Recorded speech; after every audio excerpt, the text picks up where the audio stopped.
हमेशा कहते थे कि कालू चोर के नाम से सारा गांव थर-थर करके कांपता है, पर अब तो सब कुछ झूठ लग रहा है। कालू चोर तो रात के वक्त कामकाज छोड़कर खराटे मारकर सो रहा है। सो नहीं रहा हूँ भाग्यवान, सोने की एक्टिंग कर रहा हूँ। तो ऐसा करके तुम कौन सा महान काम कर रहे हो?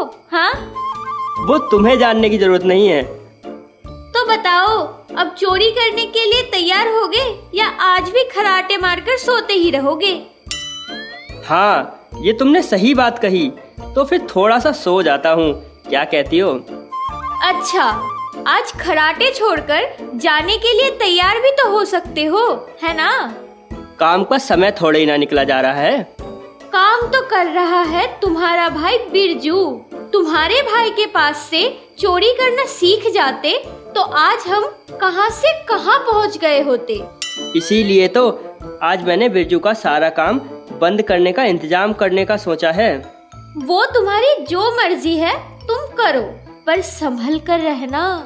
अरे छोड़ो छोड़ो, कानून की पहुंच मुझे पता है। रात का पहर खत्म होते ही बस मैं अपना काम शुरू कर दूंगा। जरूरत पड़ने पर मुझे कुछ दिन छिपकर रहना होगा। तुम चिंता मत करो, इस बिरजू चोर को पकड़ पाए ऐसा कोई इस इलाके में है ही नहीं। वो सब तो ठीक है, पर तुम हर दिन रात को जागकर चोरी करोगे, थोड़ा तो आराम करना चाहिए ना। आज रात को तो मैं बड़ा हाथ मारने जा रहा हूँ। आज रात अगर सब ठीक ठाक रहा ना, तो उसके बाद कुछ दिन मैं आराम कर सकता हूँ। पर ज्यादा लालच में आकर बाद में पछताना ना पड़े। चोरी करते करते इस बिरजू चोर का हाथ पक्का हो गया है, इसलिए उसे पकड़े जाने का डर नहीं है। तुम कान में तेल डालकर सो जाओ। आज और इधर उधर नहीं, सीधा जमींदार के घर पर ही अपना कारनामा दिखाऊंगा। मैंने सुना है कि दूसरी मंजिल के उत्तर पूर्व वाले कमरे में जमींदार साहब रहते हैं। पहले उस कमरे में ही झांक कर देखता हूं मैं। देखूं तो जरा। अरे, मैंने सही कमरे में नजर मारी है। अरे, ये क्या? इसे ही कहते हैं किस्मत। हाथ बढ़ाते ही जमींदार साहब की अंगूठी। इसे उठाऊंगा और भाग जाऊंगा। कहीं और देखने की जरूरत नहीं है, सीधा जमींदार के अस्तबल में घुस जाऊंगा। जो भी लेना है वो तो वहीं से लेना है ना। रात के 2 पहर पार करके ऐसे ही नहीं आया हूं मैं। फिर भी एक बार चेक कर लेता हूं। अब काम सही तरीके से करना होगा। अब बस सिर्फ थोड़ा सा ही काम बचा है। मेरी बीवी तो दरवाजा बंद करके सो रही है। ठीक है, इतनी रात को उसे उठाने का कोई फायदा नहीं है। मैं यहीं बाहर ही सो जाता हूँ। हे। अब बिरजू के घर जाकर इस घोड़े को फटाक से रखकर सटाक से वहां से निकल लूंगा। अरे, अब क्या करूं? बिरजू तो यहाँ बाहर ही सो रहा है। घोड़े को यहाँ बांधकर मैं भाग जाऊंगा और फिर सुबह जब सबको पता चलेगा तो घोड़े की चोरी का इल्जाम बिरजू पर ही लगेगा। अरे बाप रे, ये तो एक सोने की अंगूठी है। इसे ही कहते हैं किस्मत। अपने गांव में सोने की अंगूठी बेचूंगा तो मुझ पर ही इल्जाम लगेगा। इससे अच्छा होगा कि मैं नवपुर गांव में वहीं पर किसी सोने की दुकान पर जाकर इस अंगूठी को अच्छी कीमत पर बेच दूंगा। नायाब को बोलो जल्दी यहाँ पे आए, अभी के अभी। मैं आ गया हूँ जमींदार साहब। अब आने का क्या फायदा? जो होना था वो तो हो चुका।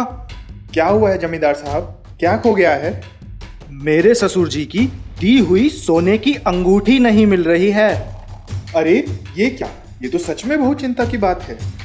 और एक बुरी खबर है जमींदार साहब, आपका शौकीन घोड़ा भी कहीं नहीं मिल रहा है हमें। आखिर ये सब चल क्या रहा है? कहीं से भी मेरे घोड़े को ढूंढ कर लेके आओ। मैं कह रहा था जमींदार साहब, अगर ये गांव में किसी आदमी का काम हुआ तो? मेरा मतलब है पहले एक बार सबकी तलाशी लेकर देख लेते तो अच्छा होता। बिरजू चोर और कालू चोर को जाकर देखता हूँ एक बार। हाँ।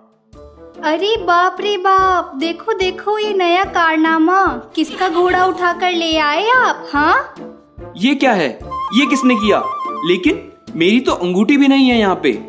एक बात बताओ, इस घोड़े को लेकर अब हम क्या करेंगे? हाँ, जरूर कोई मुझे फंसाने की कोशिश कर रहा है। नहीं नहीं नहीं नहीं, अभी मैं इस घोड़े को खोलकर मैदान में छोड़कर आऊंगा। जाने की इतनी जल्दी क्या है? बिरजू, तूने तो जमींदार साहब का एक घोड़ा चोरी कर लिया है। इतनी भी जल्दी क्या है, बता। मैंने चोरी नहीं की है। अरे, अगर तूने नहीं चुराया है तो क्या जमींदार साहब खुद अपना प्यारा घोड़ा यहाँ बांध कर चले गए हैं? चल, अब जो भी बोलना है खुद जाकर बोलना उनको। लो, अब संभालो इस रायते को। अरे वाह, जो ढूंढ रहा था वो तो मिल गया है। क्या चाहिए भाई साहब? मुझे चाहिए नगद। लगता है आप काफी सक्रिय इंसान हैं। लाइए, दिखाइए क्या है आपके पास। ये देखिए अंगूठी। अरे, ये अंगूठी तो कुछ जानी पहचानी सी लग रही है। सही पहचाना मैंने। ये अंगूठी जमींदार के ससुर जी अपने दामाद के लिए यही अंगूठी मुझसे ही तो बनवाई थी। ये वही है। क्या हुआ, ये असली है या नकली? इसकी जांच कर रहे हो? अरे नहीं नहीं, ये क्या कह रहे हैं आप?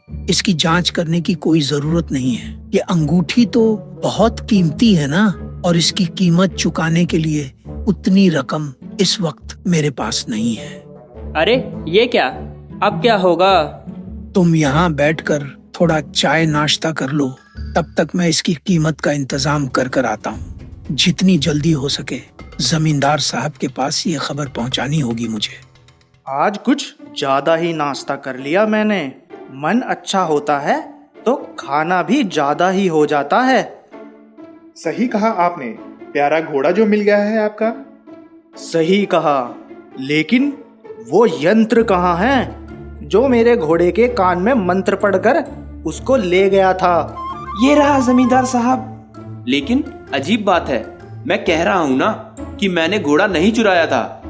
खबरदार, जो फिर से ऐसा झूठ बोला, नहीं तो घोड़े के बदले तुम्हें अस्तबल में बंद कर दूंगा। इसका समाधान तो हो गया, लेकिन अंगूठी के बारे में हम क्या करेंगे जमींदार साहब?